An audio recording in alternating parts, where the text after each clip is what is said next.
बात बा ठीक बा सुन तू पढ़ल लिखल बाड़ू धनिया केहू से जुबान ना लड़ई ह चुपचाप बात सब सहल करो हमरो तू लाज बचई ह केहू तिरछा तकनी कहे केहू बात पकनी कहे कुछ कहे हो ऐसैया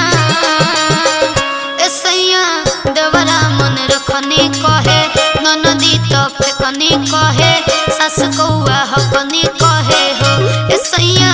देवरा मन रखनी कहे ननदी तो फेकनी कहे सास कौआ हकनी कहे।